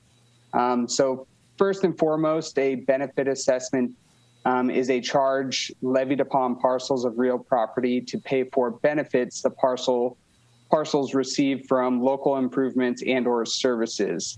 Under Proposition 218, a engineering study, commonly referred to as an engineer's report, is legally required and must be authored, stamped, and signed by a registered professional civil engineer. The engineer's report serves several purposes.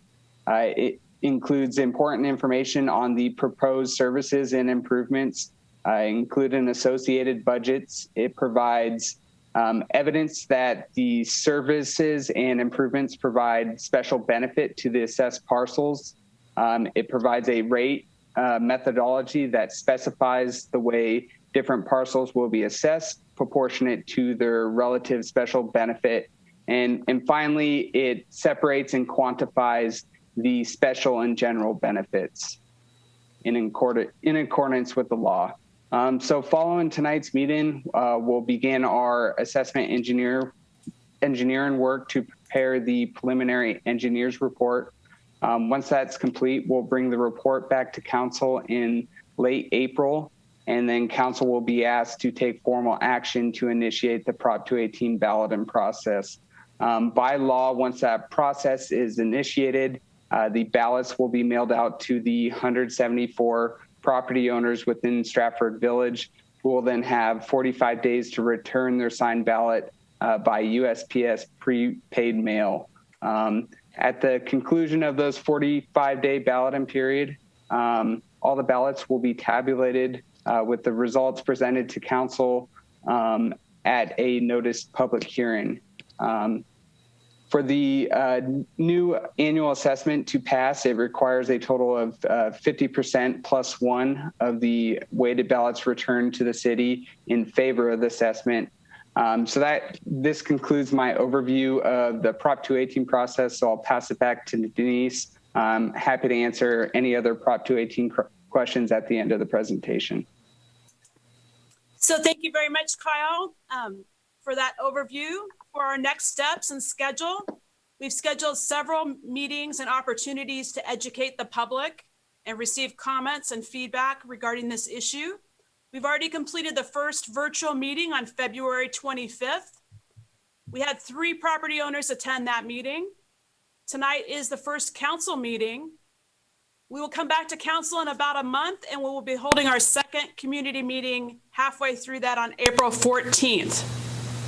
When we do come back to council on April 27th, that will still be an opportunity for the community to comment.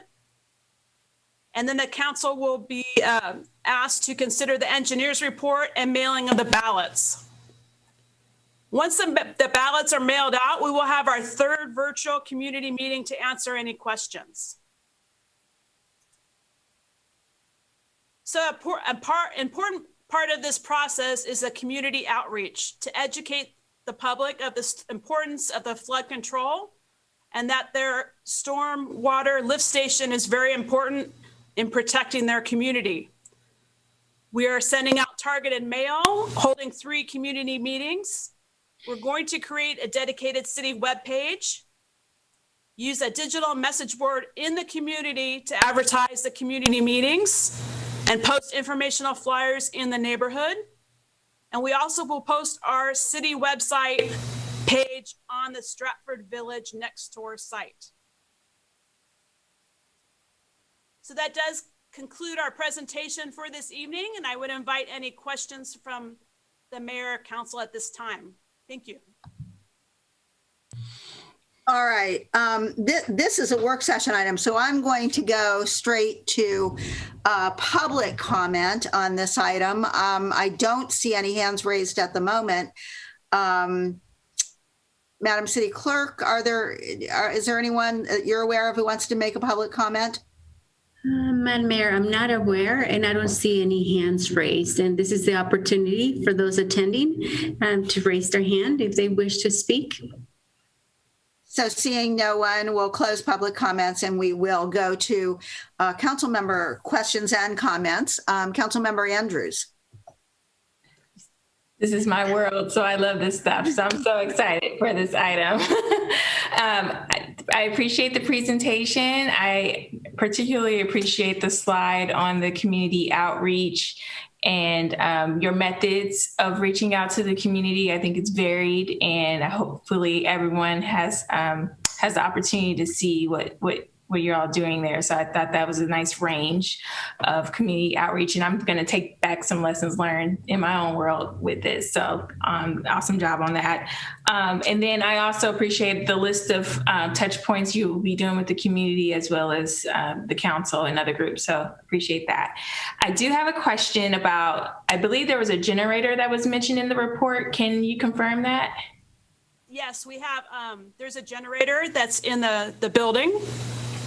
So speaking from my own experience, that tends to be a touchy topic to have a generator added on to a lift station.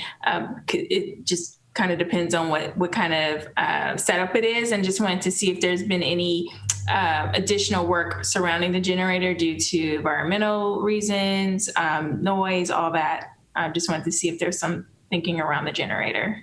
So Council Member Andrews, I'll have to get back to you with the answer on that question. Okay. So just from my personal experience, you might have to check in with the fire department and also check in with air quality management just to make sure that they are in agreement with having a generator at that location. Just wanted to highlight that. And then my last question, and then I'll release you all, is regarding the SCADA. Are you using any kind of touch screen with an HMI interface, or are the lift stations connected to one system where an operator can also be on site and use a touch screen, or is it purely just connected to SCADA? So Councilmember Andrews, Alameda County is our contractor for operation and maintenance. So they are currently upgrading their SCADA for their 22 station all throughout Alameda County. So it'll be state of the art, but I don't have specifically if there's a touch screen at the location.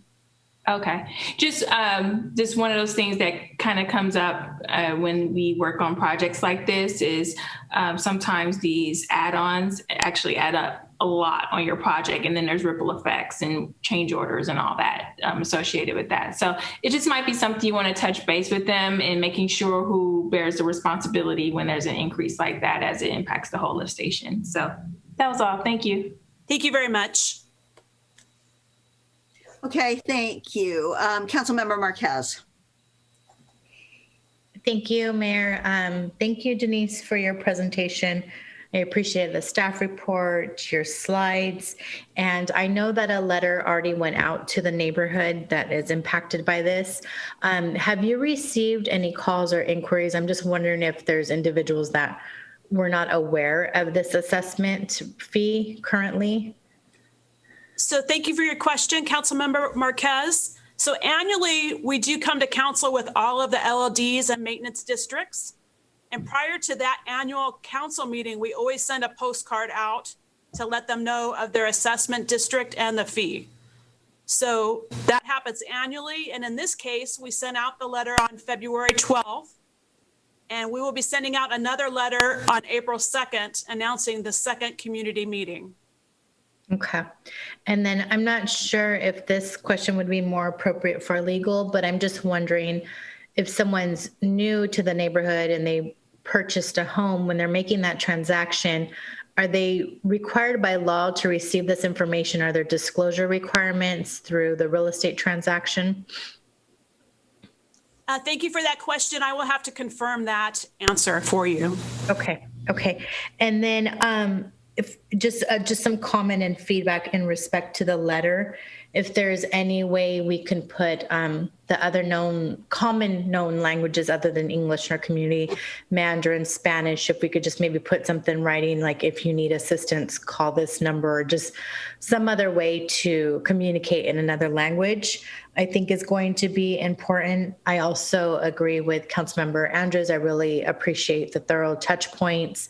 I like the fact that you're going to be utilizing the Nextdoor app, and definitely this is needed in order to keep this neighborhood safe and avoid flooding. And I had another question with regard to, you made it crystal clear in your report and you reiterated it tonight. The reason why we're doing this is because the escalation wasn't built in, correct? The CPI in order to address the capital needs. That's why we're dealing with this. Yes, Councilmember Marquez, for sure. Okay, and then once we get to the actual voting, the cost, fees, everything will be outlined, correct? That's why we have the engineer's report. There's no surprises in terms of the cost. Absolutely. Proposition 218 makes it very clear that you have to be very, very clear about costs involved and outline them all in an engineer's report. Okay, and this specific neighborhood, the 174 homes, are the only homes benefiting from the station, correct? It's not supporting any other neighborhoods? No. So when the first engineer's report was completed in 1995, they completed this study. And so they decided at that time that it only covered the 174 properties. However, with this new engineer studies, they will again reevaluate that statement. Okay. And from what I could tell, it seems like every property is going to be assessed the same rate, correct? There's not a variation depending on where you live exactly. Yes. So every property pays exactly the same rate of the currently $243 per year. Okay. There is a large park there, which I'm pretty sure HARD manages that park as well. Are there any concerns? Are they assessed a fee? What happens with the park? So they are not assessed a fee, and I would have to get back to you on that question. Okay. About why not. Okay. Thank you. Thank you. Okay, thank you. Councilmember Lamnon. Thank you. So do you have a sense yet of what the ask will be to the community? Do you anticipate that it would just be an annual escalator, or that there would actually be a jump in cost in the first year? Lamnon, thank you for that question about the exact rate that we are going to propose. So we're still developing the exact rate. It would be an increase to the rate and a request to include CPI. However, we're trying to work with the community and various funding options to keep that rate as low as possible. Sorry, go ahead. Oh, we haven't established an exact rate, but we are trying to work with the community and the funding options to establish the lowest increase possible. That's great. I really appreciate that approach. And I'll make another comment about that in a minute, but I want to do my questions first. So will the engineer's report provide kind of a second opinion on some of the costs that were identified in the study that was done by, sorry, it just went out of my head, flood control, right? So the engineer's report is really identifying the specific and general benefits and who benefits from the benefit. So the costs have been pre-established by the county. And is the city doing any secondary evaluation of those costs? Because this pump station is being operated and maintained by the county, it has to be to the county standards of operation. So those include these adjustments and repair and replacement of capital items. Interesting. as I recall, the county underwent this study and a few others, and suddenly there was this big jump in cost, and there wasn't a lot of transparency about that or our opportunity to use our metrics for that. So I appreciate what you're saying, and I'm wondering if there's an opportunity in the future, not specific to this item, but do we evaluate, rethinking how this gets managed? I don't know. I don't want to put more on our staff without thinking that through, but I have some concerns, not related to this item, but that were raised in the past about how that all came about and kind of perpetuating it. This is one of those items where we do want the community to know what's going on and to give input, and yet the need to have a Prop 218 hearing, that doesn't probably change what the community. So I think there's some good transparency, especially in the pictures that were done. And I appreciate all of the ways that the staff is going to continue to engage with the community. I appreciate that. And I think being really upfront about exactly the statement you just made. We do anticipate a cost. We're looking to have that be as low as impact as possible. We're looking for creative ways to manage that, to prioritize projects, et cetera. And those are the ways that the community can really participate. Obviously, they eventually get an up-down vote also. That's another community participation piece. And I know this first piece was about laying out the groundwork. My hope is in going forward is kind of those pieces being in the forefront. And if I'm not being clear, please let me know. And lastly, I wanted to echo Councilmember Marquez's comment about multi-languages. And I think we had some standard statements in different languages that said, in essence, if you need translation help with this or other assistance, feel free to call a number that would get to one of our staff members that has that language capacity. So other than that, I appreciate all of the efforts around this. Thank you. Thank you, and we'll absolutely post that secondary assistance for languages on our second letter. Okay. Councilmember Lemon? Okay. Councilmember Wahab? Thank you. Just real quick, the original proposal of when this actually started was in 1995? So the maintenance district was formed in 1995, yes. Okay, and we didn't have in this plan since then CPI, the Consumer Price Index, to account for inflation? No.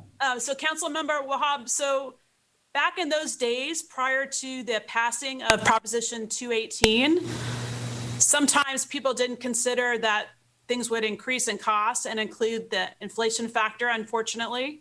And so just the very next year after this maintenance district was established, did that ballot initiative pass, Proposition 218, that would allow the inclusion of an inflation factor. All right, thank you. I agree with Councilmember Andrews' comments. Obviously, that's her expertise, so I'm going to rely to my colleagues' expertise in this. We all kind of have our own expertise, so definitely relying on some of the comments she said. I do also want to state that, I personally, besides this, I just want staff and our city manager to hear this, that we should account for inflation anywhere and everywhere we have a fee. So I just want to highlight that this policy obviously is roughly, I'm going to say a little under 30 years old. So I do just want to highlight that, we need to kind of reevaluate everything we're doing. Overall, I do agree kind of with some of the suggestions that you guys have made. To Councilmember Marquez's points also with language, especially when we are talking to people, and as much as we've talked about equity tonight, I do want to highlight that. And then also, I just want to see and ask in regards to the environmental impacts, kind of just want to understand the feedback, not only just in regards to stormwater and things like that, but then also, the potential fire impacts. We've been seeing that growing lately. So can you elaborate a little bit on that? So Councilmember Wahab, I'm not quite certain of your question on the environmental impacts. So we're kind of just, so when there's a rain event, the water comes down and it would just normally sit on the street, but instead of just sitting on the street, we're moving it out of the neighborhood into the creek. And so. Okay, that's sufficient for now. I'll ask my question a little bit later to our city manager. But overall, I appreciate the work, the level of effort you guys are putting into this, and hopefully we get this done. Thank you. Thank you. Okay, thank you. I don't see any other council hands raised right now. Am I imagining this or like experiencing some deja vu? Didn't we go through this a number of years ago and it failed? Am I remembering? Does anyone remember? It was a long time ago, but yes, I do believe that at one point, I think it was before even I started with the city 10 years ago, that we did try to adjust this assessment to include the CPI adjustment, but it was not successful previously. And the problem has just compounded, and I think we've become increasingly concerned about the flooding in the neighborhood. So I'm wondering if, for one thing,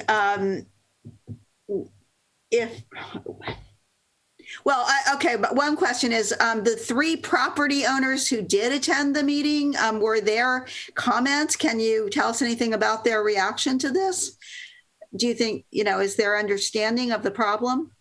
So Mayor Holliday, I felt like our presentation to the community members was well received, and that they asked a lot of questions, and that we were able to really specify that this benefit is specific to only those properties.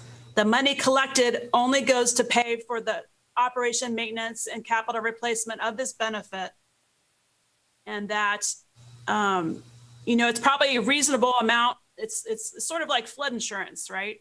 So it's well, yes. I mean, that's what I think we need to make people understand, that the consequences of not doing this repair, if we have a major storm event, it could be a lot more costly for people to have to repair damage from flooding than it would be to allow this assessment to be increased, so that this pump can be brought to a point of being able to actually do the work it's supposed to do.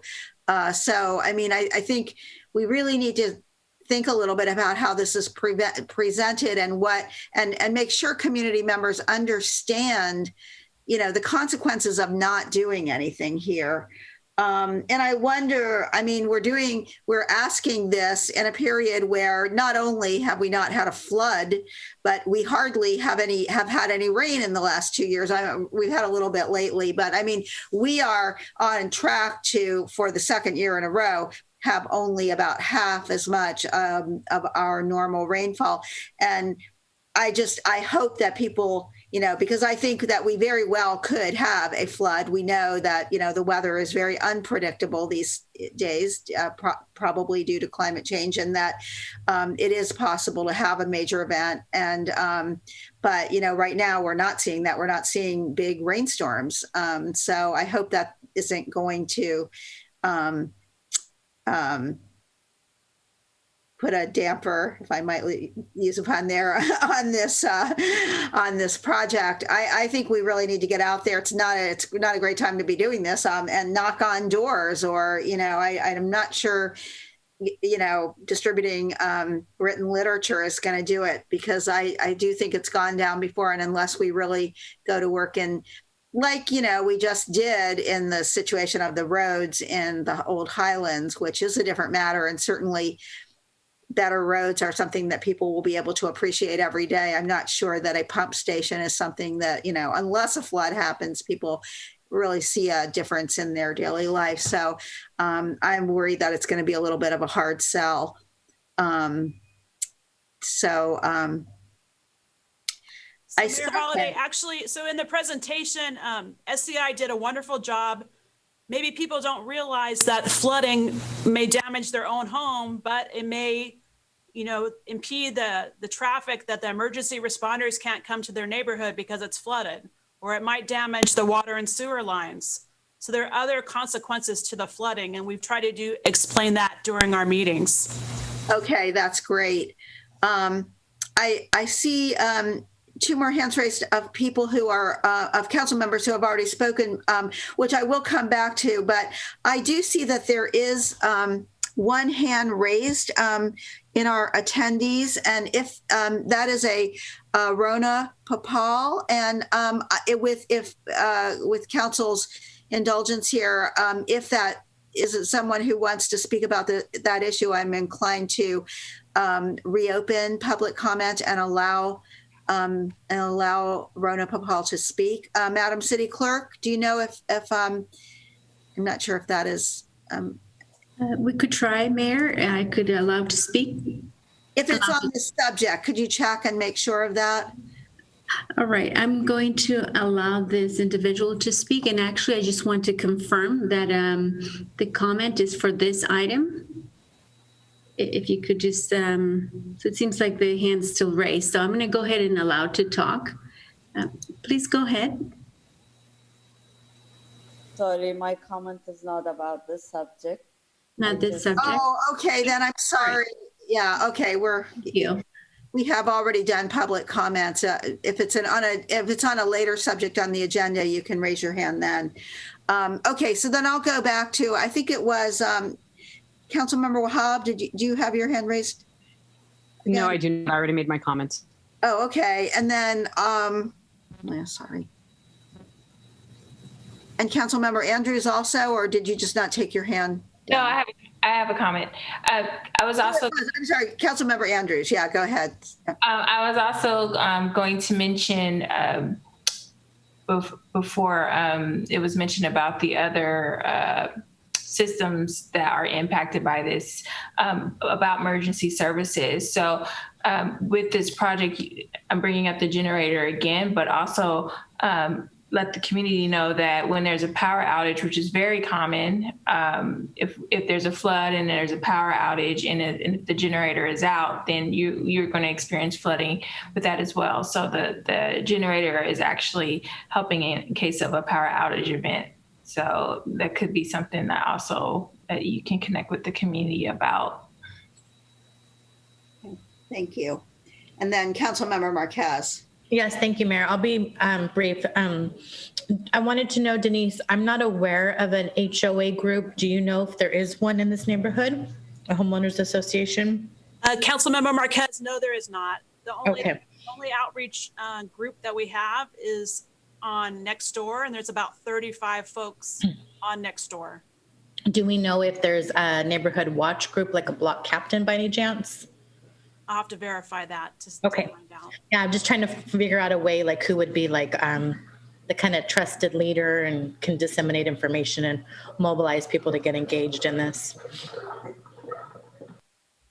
Okay, well, if there are no other council comments, we will look forward to hearing to the continuing work on this item, and I think it would be in April sometime that we will be then taking it up again, correct?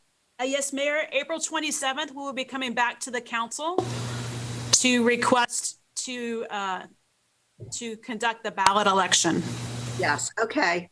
Well, thank you for your work on this so far, and good luck, and we will look forward to April 27th and discussing it again. Thank you. Thank you. Okay. Now we are going to move on to item number 6, which is a public hearing on the Hayward Master Fee Schedule and adoption of a resolution amending fiscal year 2022 Master Fee Schedule. And we will hear from our Finance Director, Mr. Clausen, on this one, I believe. Right? That's true. Good evening, Mayor, City Council. I appreciate the opportunity to come before you and bring this item. I've got a brief presentation that I will share with the group here. All right. Can you all see my screen? Yes. Great. All right. So, as you mentioned, we are here to take a look at the master fee schedule, an update to it, and that we do annually, which is required so that we can continue to charge fees, set fees, and even if we are continuing, as you'll see, and we can discuss, most of our fees remain the same this year. Staff did their best not to add very many new fees or to create increases that we thought might hurt folks. All the fees have been reviewed to ensure compliance with both Prop 26 and Prop 218. The fees have been reviewed by the city attorney's office, and we can ensure compliance with both of those propositions. As I mentioned, we didn't do much in the way of increasing fees. The majority of the fees that are increasing are increased at a rate that was previously approved by another resolution, some back as far as 2017. And just following along with the schedules that were adopted at that point, and bringing it back to council. Certainly, if there's any changes that we want to make, we can do that. But this is, the majority of them are airport, the fees at the airport, the library, our park impact fees, and our affordable housing fees were all approved with previous resolutions. There are no changes at this time to the city's fine and bail schedule. The fees that we've added, some small apartment inspection fees to ensure fire prevention. These are for complexes with between 3 and 16 units. We've also got cannabis facilities inspection fees. Obviously, we've got some new businesses here in town, and we want to make sure that they are operating in compliance with all regulations, and we've got safe operations around there. The table below shows some proposed fees that are go along with the California Fire Code for fueling of hydrogen vehicles, food preparation vehicles, motor fuel dispensing facilities, outdoor assembly events, and plant extraction systems. These are really the majority of the changes, nothing too complex here. I know we got some questions from some council members, and I saw some from the community. So happy to answer any questions that anyone may have. And hopefully this was, nothing too out of the ordinary here, but happy to take any questions that you all might have. So are there questions from council at this time? I'm not seeing any hands raised. So now we'll go to public comments, and perhaps this is the item that the person with the raised hand, so I'm going to open public comment. And the hand disappeared. But we have another one now, so let's go to him.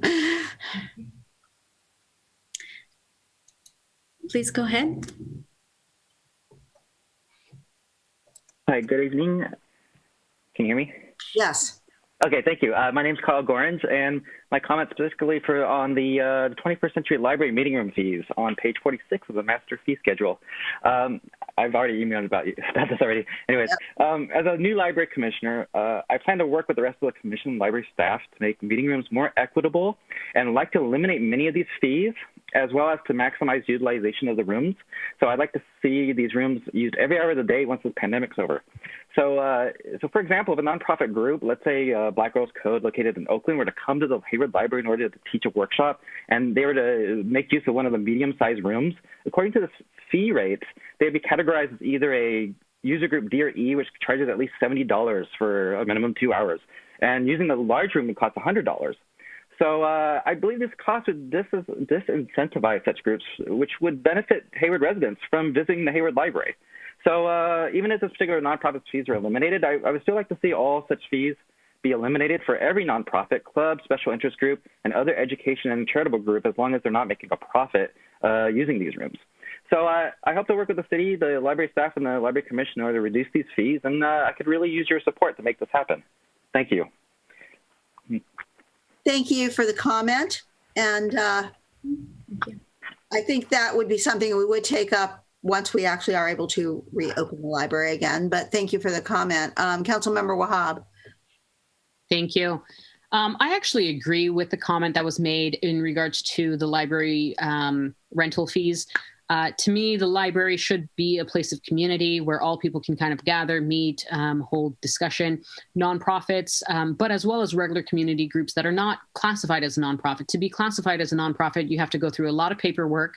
There's a lot of community members, as we talk about equity, that are clubs and things like that, but don't have a nonprofit status. They don't go through the tax measure. They may not raise money. They may not do any of this stuff, but they're still a club. They are community groups. So I would actually like to raise that as a concern that I share as well. Do we have any feedback from our Director of Library Services? I'll let Genty answer, but I think the plan is that the Library Commission is actually going to be considering and looking at the room rental schedule in their June meeting. So, since we don't have plans to reopen the library in the near term, I think there's still opportunity to have further discussion about the policy regarding meeting rooms. I don't know, Genty, if you wanted to respond any further. Yeah, thank you. Thank you, Mayor Halliday and City Council members. Yes, we are looking at this. Actually, the meeting room was quite busy. There was a lot of thought put into this when the fees were set. Some of it has to do with just maintenance and the cost of recouping, just basically maintenance, cleaning, and all of that. But we are definitely open to re-looking at it, and that was part of the plan. I have it on our Library Commission agenda for June because we do want to re-look at it as we go back to being open to the community. Yeah, so, completely open to it. And our goal is to really serve the community, but to also protect city property at the same time, finding a good balance. Thank you. And Mr. Gorange, I hope you heard that, and you obviously try to attend some of these meetings to have your input heard at a different level. So thank you. Actually, he's a member of our Library Commission, so so he will have. I understand. Yeah. Okay. Thank you, Councilmember Lamnon. Thank you. I think there are a couple of things that will need to come back to us in a future revision. The library fees being one of them. I also am supportive of relooking at the balance between what are the hard costs that really do impact the library and the staff, and how much access can we give, not just at the downtown library, but also at the Weeks Branch Library, to these public spaces. We know that there's real value in having community meeting spaces, and we designed them to happen. So there's some fresh eyes looking at this issue now. And so I look forward to that discussion in June. So thank you. Glad to know that's already agendized, and I'm open to hearing what the recommendation of the commission and the library staff is. As was raised in the council questions and answers, there's not consistency across the board about a agenda packet or a set of meeting notes from this commission is a different cost than from that commission or that committee. And so I think there's some work in city staff, correct me if I'm wrong on this, for future, another thing to look at to kind of come up with a flat fee for somebody who wanted a commission, any kind of meeting packet, whether it be a commission or committee or minutes. Do I understand that correctly? That's correct. Yeah. And, again, we're only talking specifically about the a printed or copied version of it. We've got all of them available online for free, 24/7 to anyone. But yeah, what you found was a bit of sausage making there, and some that was a bit disjointed with couple of different departments coming up with their own, and we didn't catch it when we brought it all together. So we will definitely clean that up. Yeah, no worries. That's part of having more eyes on this stuff is, oh, wait a minute, and why we review this every so often. So so I don't think anything needs to happen with that tonight or the library, but look forward to those both being in the future. But for tonight, I'd like to move the staff recommendation with two changes. One is that on page 8, there's a date, which is, I think, 2019. That's just, I think, an error. And so that to remove that. And then on page 32, sorry. Are you talking about the actual master fee schedule? Correct. Yeah. So to the motion is to page 8. To move the staff recommendation with a correction to page 8, which is just to remove that date, and a correction on page 32 to remove the language about homes for the mentally impaired, and to subsume that into the community care facility section as was identified by staff. So that's my motion. Good. I second it. Thank you. And appreciate the work. Thank you. Thank you. All right. Councilmember Marquez, did you want to speak to that? Sure. I'm happy to support the motion and want to thank Carl Gorange for calling in. He is a member of our Library Commission, and that input is valuable. And thank you, Genti, for reminding everybody that it is on the schedule for a future discussion. I just have a process question. So we're going to get recommendations from the Library Commissioners in terms of how to proceed and make sure that we have an eye on equity and access. But depending on those recommendations, would we make modifications to the fee schedule at mid-year, or would we have to wait until the next fiscal year? At what point would that come back to us for any kind of amendments? We don't even have to wait until mid-year. We can bring it as a standalone item to take a look at the fees. Whatever fees are approved throughout the year, we can include in the master fee schedule, and then assuming there was not a will to change it next year, it would just be part of the annual process like we're doing tonight. Okay, great. So we don't have to wait 6 months. That's good to hear. Okay, thank you so much. Okay, I don't see any other speakers. I will say I do support the looking at the library rentals fees and trying to open up to more to public and making it more affordable.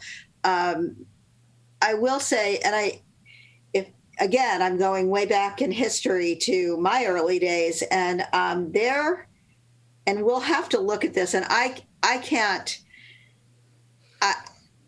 I'm just remembering that at some early time, maybe Francisco, do you recall a significant controversy over attempts by a certain group of people who, let's just say, represented views very, very adverse to what I believe the majority of Hayward people believe, wanted to rent the library and have a program that would have been, very I remember. Yes. To many of the rest of us. And I don't even know, I don't even know how all that came out, but I'm just cautioning that when we look at allowing just anyone to use our library, we better think that through, because we may not always like what happens there. And I'm not at all in favor of censorship or of suppressing any views, but I think that there has to be some kind of standard of an organization that exists. And I don't know, but I would urge you, Madam Library Director, to look at that history, and someone that can better talk about that issue than I can. And I'm sure there are still people around who can. And then we should think about how we can avoid something like that happening with the library. I'll leave it at that for now. Good point. Thank you for reminding us of that. Yeah. Okay. And Councilmember Wahab. Yeah. And Mayor, I apologize. I am not at all privy to what is being discussed at this moment. I obviously understand that there's interest groups that have very opposing opinions. So to our city manager, if you could shed some light on that, I would definitely appreciate that. I also, at the same time, do believe that, you know, we are a public facility. People have a right to gather and things like that. And I do believe in our amendments. So just highlighting that without knowing the context of what is truly being discussed here. There were, I know it caused demonstrations and a lot of consternation. And I honestly, it was very early in my even living here. I doubt that the city manager certainly would not have it in her memory. I'll just say it was what led to the original "There's no room for racism" in Hayward signs coming up.